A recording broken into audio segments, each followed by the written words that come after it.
Welcome to the Private School Leader Podcast, where private school leaders learn how to thrive and not just survive as they serve and lead their schools.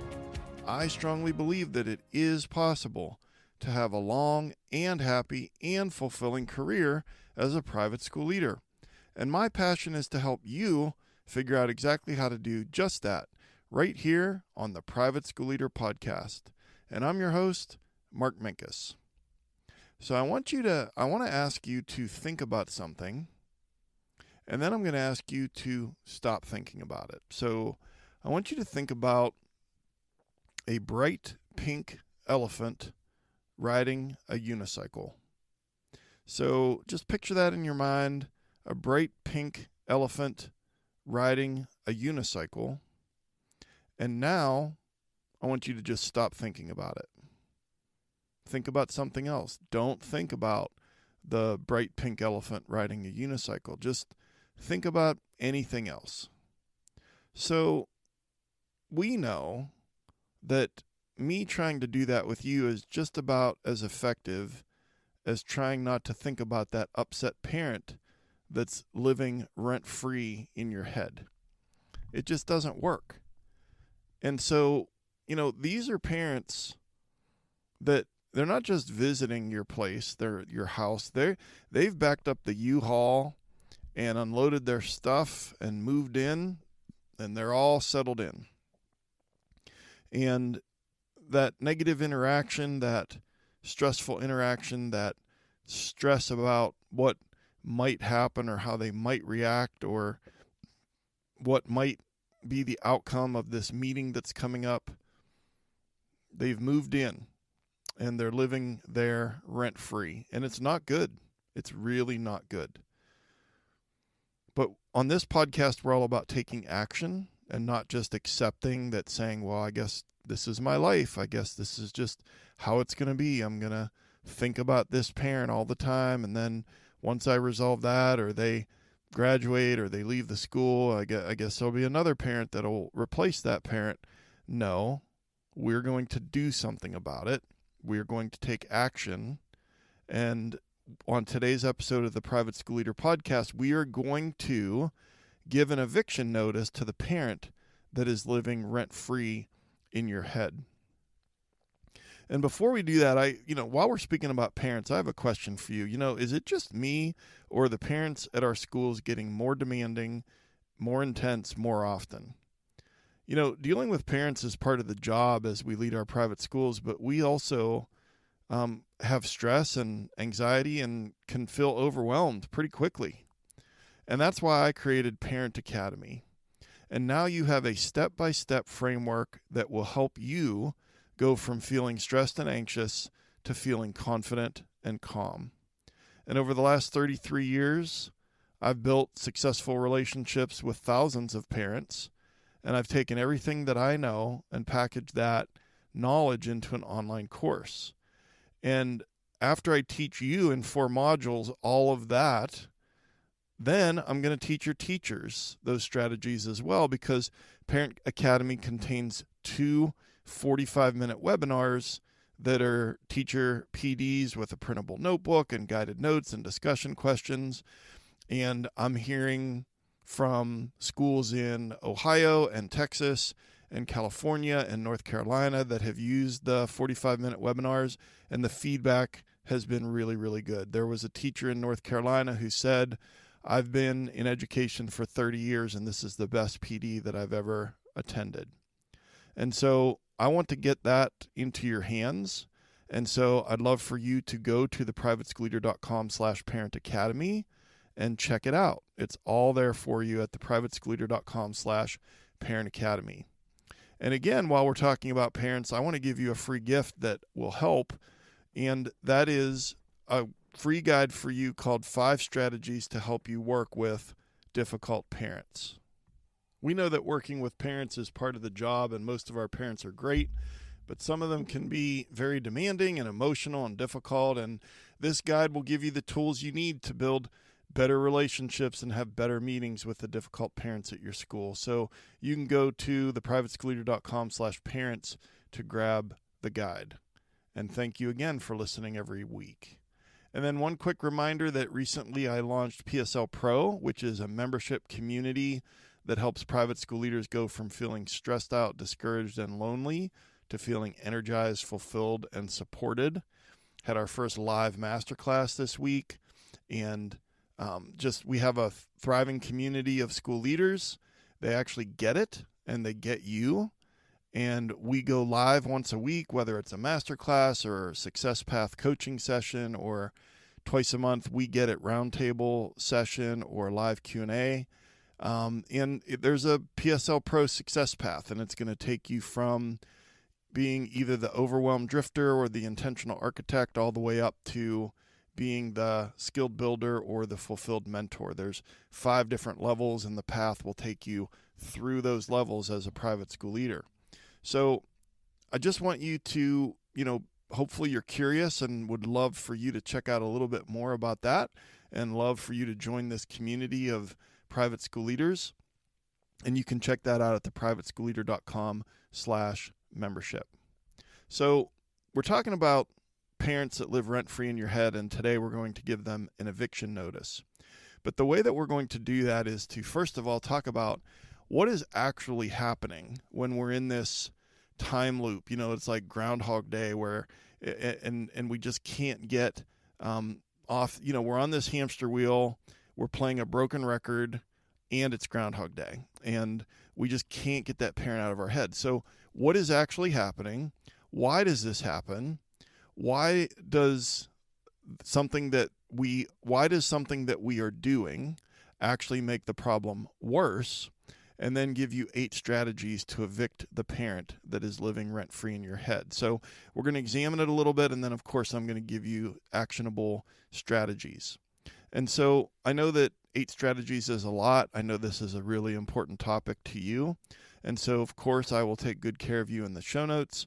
That's theprivateschoolleader.com/episode 125, and it'll all be there for you to revisit when you have the time. All right. So what is actually happening? Well, what's actually happening is ruminating thoughts. We're having ruminating thoughts about a parent, and we've all had them. It could come from a single conversation or an email or a quick encounter, or maybe it's an ongoing problem, and it just kind of hijacks your brain. And then you get into this loop. And like I said, it's like, the way I like to describe it is you're on a hamster wheel, there's a broken record playing in the background, and it's Groundhog Day. And so you just can't seem to get out of there, and then this just continues to consume your thoughts and consume all of your attention. And so these are called ruminating thoughts. So let's define that a little further. So I told you, this parent that's living rent-free in your head, what you're having are ruminating thoughts, but what actually are ruminating thoughts? So these are the repetitive and intrusive mental patterns where you fixate on a particular issue. So let me hit you with that definition one more time. Ruminating thoughts are repetitive, intrusive mental patterns where you fixate on a particular issue. So that sounds about right. You've got that thing at school, and here's the other part of this, just to pause for a second. Maybe you don't have a parent living rent-free in your head, but you do have the budget or enrollment or some other thing that is living rent-free in your head. This episode, these strategies, I'm not going to say it will fix your ruminating thoughts, but it will equip you to make them better and to have them happen less often and have them be less intrusive. And so it isn't just about a parent issue. It could be about any issue at school that you can't stop thinking about. And so I just wanted to insert that quickly here because these strategies can be effective for other issues as well. And so these ruminating thoughts, as we continue defining what are they, we can say that they, affect your mood and your energy. And of course they affect your focus because you're just so distracted. And they're annoying, but they're also really unproductive because the thoughts don't lead to action and they don't lead to problem solving. And it's like, okay, Mark, tell me something that I don't know. All right, I get it. But really, they lead to just a sense of helplessness and frustration. And so if we're stuck with these ruminating thoughts, and especially if these thoughts are stressful, we are going to be in this loop, in this spiral, whatever you want to call it, and we got to get out of that spiral or that loop of this mental pattern of ruminating thoughts. So let's talk about for a moment why they happen, and then I want to talk for just another minute or two about how this activates the fight or flight response, and that actually makes everything worse. And then we'll get into the strategies to fix it. So why do they happen? Okay, so ruminating thoughts happen when we feel threatened or helpless or uncertain.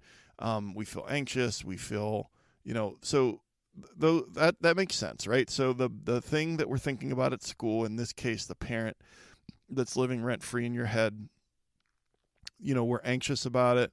We feel uncomfortable because of the issue, because of the complexity of the issue. It's a board member's kid, it's a teacher's kid that is the subject of the issue, whatever the case might be. And, you can't, it also could come from like a lack of feeling competent or confident. And, your brain goes into overdrive because you're just not sure what to do. How do I respond to that email? Do I have a meeting or do I do an email? And if I'm going to have a meeting, how should that meeting play out? And then it also could be after the fact that you had the meeting or you had the conversation or you had the interaction in the bleachers at the volleyball game or in the lobby of the auditorium before the concert. And so then you just keep replaying it again and again in your mind. And I shouldn't have said that, or I should have said this. And that thing that they said really hurt my feelings. And, here we are. We're in that loop. And here's the problem is that this is your brain's way of trying to solve the issue, trying to solve it. But we know from experience, every one of us, private school leaders, all of us that are me talking and you listening, we know that all of this thinking, this mental pattern that we can't get out of, these intrusive thoughts, it doesn't solve the issue. And it actually makes things worse. And here's why. Not only does rumination not solve anything, but it triggers your fight or flight response. And we've talked about fight or flight on this podcast before. I'll link the episode in the show notes of how to avoid amygdala hijack in high-stress situations. There's a lot of strategies there that will help, and I'll probably refer to that episode at least one more time during this episode. But when that fight or flight response is activated, we know from Psych 101 that it is intended for immediate action. It's right there in the name. Either we're going to confront the danger, fight, or we're going to avoid the danger and take flight. We're going to run. So we're going to fight or we're going to take flight. And so it's immediate is the action that we're supposed to take when that fight or flight response is activated. Our brain is flooded with cortisol. The blood flows to our extremities so that we can actually run faster. Adrenaline spike, heart rate goes up, skin temperature goes up, all the things that happen during fight or flight. But it's intended for immediate action. But when we're ruminating on thinking about a parent, maybe whatever they're upset about, doesn't matter, the reason why, our brain doesn't recognize that we're not in physical danger. Your brain, boom, fight or flight, does all the things, all the physiological responses. But then it's kind of like the brain looks around for the grizzly bear that's chasing you and doesn't see the bear. And so it keeps pumping more cortisol into your brain so that you can run faster, you can be more focused on the danger, and that you can get away. Or you can get hyped up to fight the grizzly bear. But this is a psychological threat and not a physical threat. And our body is acting like this is literally a life or death situation, okay? So I want to say that again and just think about a parent or a school issue that you can't get out of your head and see if it fits this description. You're dealing with a psychological threat, not a physical threat, but your body reacts as though you're in a life or death situation. And not only that, it gets worse. You're multiplying that over days and weeks. And our body was never designed to stay in fight or flight for more than just a few minutes. Never designed to stay in fight or flight longer than it takes to fight the danger or to run away from the danger. And yet here we are, brains marinating in cortisol, hour after hour, day after day. Your brain isn't helping you solve the problem. It's keeping you in that fight or flight mode. It's increasing, like I said, your stress hormone of cortisol, and then it just helps us to feel more anxious, more reactive, more irritable, more tired, more stressed out, more overwhelmed. And so it's like, oh, jeez, this is a lot of bad news you're giving me today, Mark, okay? So I don't know about you, but when someone comes up to me and says, hey, I've got good news and bad news, which do you want first? I always say that I want the bad news first. Because while I'm listening to the bad news, I know that something good is coming or something better is coming, okay? So I just gave you all the bad news, and then I'm going to give you the strategies to do something about it. And that's the good news, is it doesn't have to stay this way. And so just to pause for a moment, what we've done is we've talked about what's actually happening when you are perseverating or having intrusive thoughts or stuck in this mental loop, this pattern of constantly thinking, this parent that's living rent-free in your head. We talked about what's happening. They're called ruminating thoughts. We talked about why they're happening. And then we also talked about how the fight or flight response kicking in actually makes things worse. So now that you know the bad news, let's focus on some strategies that we can use to overcome these ruminating thoughts. All right, and then just real quick, the two disclaimers. Number one, first disclaimer is I'm about to give you 8 strategies. That's a lot, and I know that most of you are multitasking while you listen to this podcast, and I actually encourage you to do that because you're so busy that you need to listen while you're driving to or from school or running errands or working out or walking the dog. Awesome. But 8 is a lot to remember. And so the first thing I want you to know and remember is that in the show notes at theprivateschoolleader.com/episode 125, these 8 strategies will be there for you when you have time to return to this. The second disclaimer is that 8 is a lot. And there's no way that you're going to implement all 8 of these strategies. So when you're thinking about these, when you're listening to these, just pick 1, maybe 2 at the most, and see if they work to help get you out of that loop. Okay. Strategy number 1 is to recognize that you are engaging in rumination. Recognize you are engaging in rumination. And the number one way to get out of this is to identify that you're ruminating and literally to say to yourself, okay, I'm ruminating right now. And that sounds silly. It sounds maybe too simple. And I'm not saying that any of these are simple. What you're dealing with is very, very hard, very difficult, can be life-changing. I don't want to imply that any of these are simple. But the number one thing that's most important is to recognize that what you're doing is having ruminating thoughts, okay? Because many people struggle to tell the difference between thinking about something with purpose, because we talk ourselves into, well, I'm just thinking about it because I'm kind of thinking about, well, how am I going to solve the problem? Okay, that's probably not what's happening. Most of us have a hard time telling the difference between simply thinking about something and ruminating on it. Thinking about something with purpose and strategy, that's good. Ruminating on it, unhelpful, crippling, frustrating, bad for you, all the things, okay? So it's important to identify I'm ruminating. And one thing that's helped me is it's important to become a curious observer. I want you to hear that phrase, curious observer of the situation. We are in the situation, but what we need to do is try to get out in our minds and be an observer, a curious observer of the situation.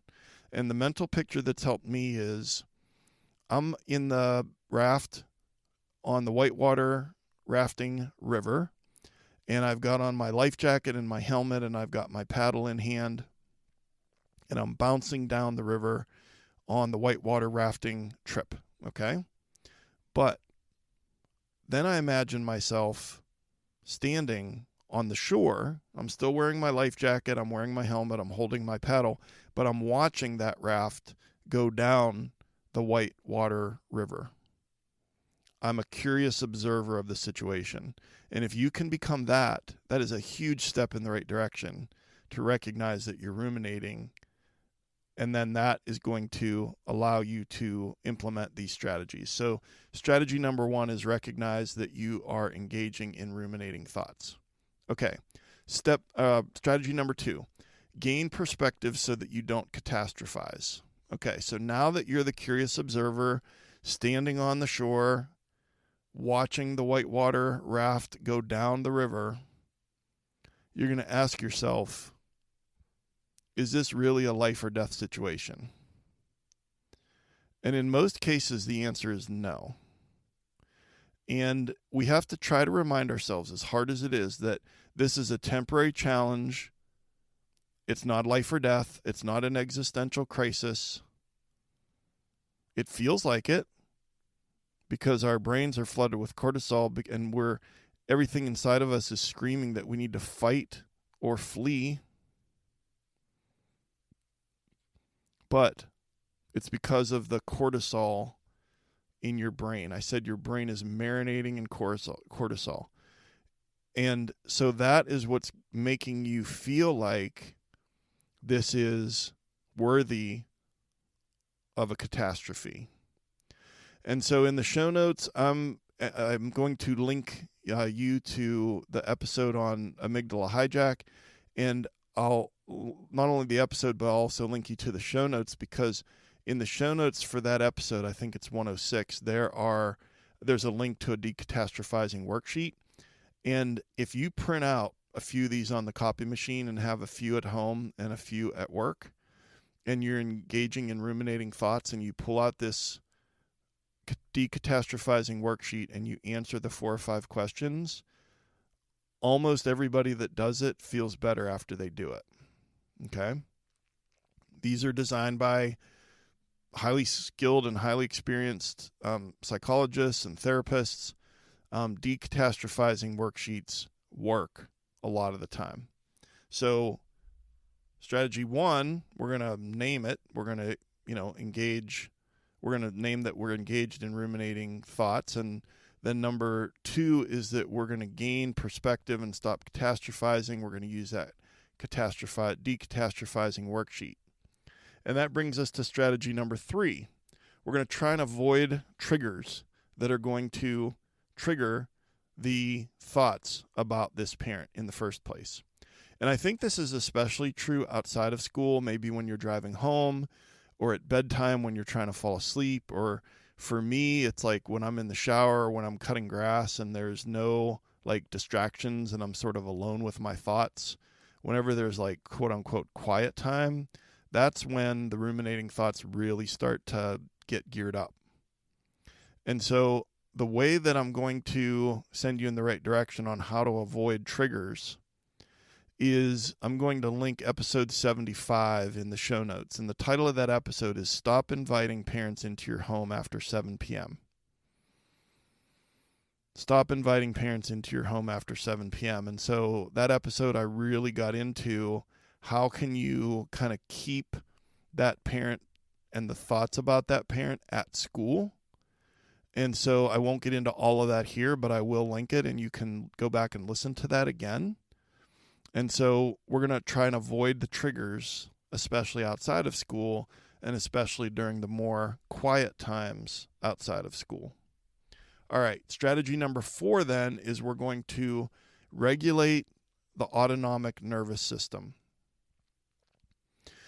And I know that's easier said than done, but when we're having ruminating thoughts, we are typically dysregulated emotionally. And I want you to think back. I know most of the listeners of this podcast that are school leaders at some point in the past were teachers. Not everyone, but, most of you were. And when you were a teacher in the classroom, one of the things you did all the time, all day long, was to take kids that were emotionally dysregulated and help them become regulated, regardless of the age of the kid that you taught. And depending on where you taught and what year it was, there were maybe more or less of those kids that needed it. But at some point in time, we all need to go from being emotionally dysregulated to being regulated. And so all of the tricks, all of the tools, all of the things that you can do, I put together quite a list. They're in the show notes of episode 106. They'll be in the show notes for this episode, theprivateschoolyard.com/episode 125. Episode 106 is how to avoid amygdala hijack. I'm talking box breathing, the physiological sigh, the strategy of name it to tame it, actually drinking a lot of water right when you wake up in the morning because you're most dehydrated, and staying hydrated during the day. A lot of us are in a constant state of dehydration, and that makes it much more likely that our autonomic nervous system will become dysregulated. So there's a lot of things that we can do to regulate the autonomic nervous system, and those will all be linked for you in the show notes. Okay, that brings us to strategy number 5, and that is set a timer. Okay, now this one's going to sound a little weird, but if you set a timer and you just say, okay, I'm going to ruminate for 5 minutes, and then the beeper goes off, okay? Now that sounds strange, but it works. It works for a lot of people, okay? You're going to give yourself permission to worry about this, to ruminate, to worry, to think, to feel anxious, but you're going to do it for 5 minutes, and then you're going to say, okay, I did my ruminating. I'm going to move on with the rest of my evening. And you might say, that doesn't sound like it's going to work. Try it. Because when you give yourself permission to have those ruminating thoughts, but you put a time limit on it, sometimes that tells the brain, okay, I did the thing, and now I can go on and do something else. And I want to make a quick analogy. The statistics about the divorce rate after people win the lottery, a couple, one of the people in the relationship win the lottery. People that are married, the divorce rate is like 75% after a big lottery win. And also the number of people that blow all the money and have no money within less than 3 years is very high, okay? And when people win the lottery and they actually go talk to a financial advisor, what many of them advise them to do is to take 10% of the payout and to just blow it. Blow 10% on something ridiculous. Something that just, that souped up sports car or that trip that's, luxurious and crazy, over the top, blow 10% of it. And then get serious about the other 90%. People who do that, divorce rate's low, and chances that they hang on to that money high because they got it out of their system and it was a small percentage and they just did the thing, but then they got that out of their system and they went on and were more rational. And in some ways, I think that setting a timer for 5 minutes and saying, I'm going to have ruminating thoughts about this parent or this issue at school, you allow yourself, but you time yourself. What's the harm in trying it? Even if it sounds ridiculous, what's the harm in trying it? Number 5 is set a timer. Number 6, write it down and put it away. All right. So This is another one that might sound kind of strange, but let's say that you're getting ready to leave school. You take a piece of paper, you write that parent's name on the piece of paper, and then you put it in a drawer. You're giving your brain permission that I don't need to think all evening about this particular parent. I'm just pressing pause. I'm putting it in a reliable place. See, the brain doesn't want you to forget about this parent because it's important and you need to resolve this issue and you need to blah, blah, blah, okay? So when we put things in a reliable place, it closes a loop in the brain, and the brain's like, okay, she's got this, or okay, he's got this. And so write it down and put it away. When you're going to leave for the day, and this parent is taking up a lot of headspace, write their name down on a piece of paper, put it in the drawer, give your brain permission to just set that down, quote unquote, and then you can deal with it and take action on it the next morning. It works. For many people, it works. I'm not saying that any of these work for everybody, but each of them work for some people or many people, and it's really just a matter of you trying a couple, and that one didn't work at all. Okay, that's why there's 8, all right? And then strategy 7 is to use a positive distraction by changing the activity. Now, I want to give a disclaimer. You're probably still thinking about that bright pink elephant on the unicycle, right? And so I don't want to say, oh, well, just think about something else, because that's not how this works. And actually telling someone, well, just stop thinking about it. We know how we feel if someone were to tell us that, so we're not going to tell people that. I'm not going to tell you that.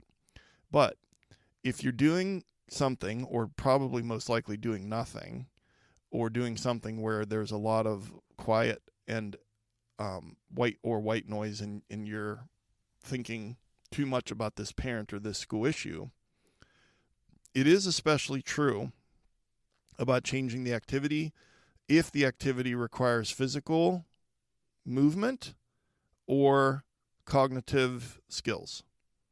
So let's say you go for a brisk walk in your neighborhood, just a 5 or 10 minute brisk paced walk. And you could put in your headphones and listen to a true crime podcast, or this podcast, or any one that is going to make you use your brain a little bit, okay? And there are many people who the thing that really works for them is to just start doing multiplication tables. Because the locus of control while you're having ruminating thoughts is in the emotional part of your brain. It's in the amygdala. And what you want to do is change the locus of control to the prefrontal cortex, where logic and reason take place. And one of the ways that you can do that is to start doing multiplication tables in your head, or anything that just requires a cognitive abilities. So use a positive distraction and change the activity. That's not me saying don't think about it. That's me saying that if you move your body, or you start doing multiplication tables or something similar, a Sudoku or whatever, that it could make a difference. And then that brings us to number 8, which is strategy number 8 is focus on what you can control. You can't control everything, especially how parents react, how parents act, but you can control how you respond. And if you can try your hardest to shift your attention from what you can do next, if you can shift your attention to what you can do next, or to resolve this, or to address the issue, instead of just worrying about the outcome, it's about shifting to take action instead of worrying about things that you can't control. And I'll admit, this is probably the hardest one on the list. This is why we're in this spot in the first place, is because we're focused on the stuff that's out of our control, and that's stressing us out.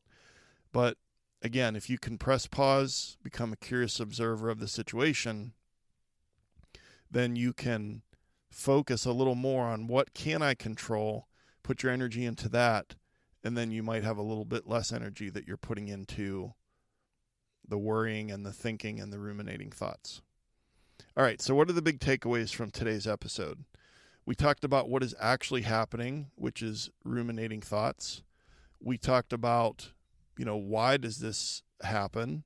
And we also talked about what are ruminating thoughts, those repetitive, intrusive mental patterns where we fixate on a particular issue and it affects our mood and energy and our anxiety levels. And, why does it happen and what makes it worse? Well, it happens because it's our brain's way of trying to solve an issue. And the thing that makes it worse is that it triggers our fight or flight response, but that we have to remember that this is a psychological threat and not a physical threat. Our body is acting and reacting like it's a physical threat. And then I gave you 8 strategies for making this better.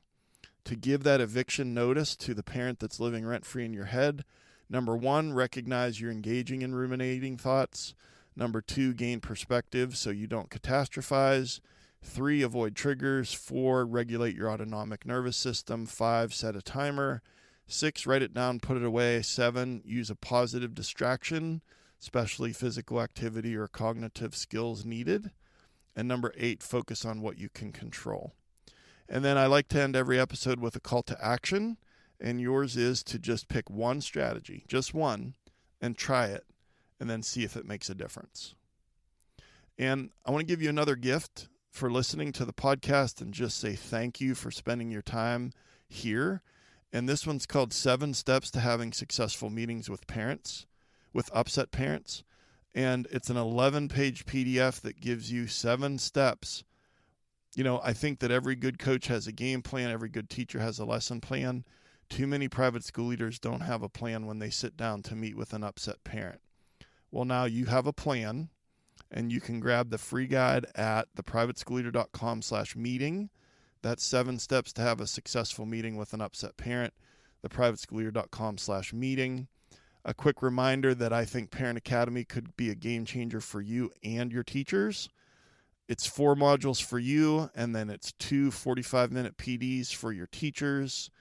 And I told you that the reviews are coming in from North Carolina, Ohio, Texas, California, and they're pretty good.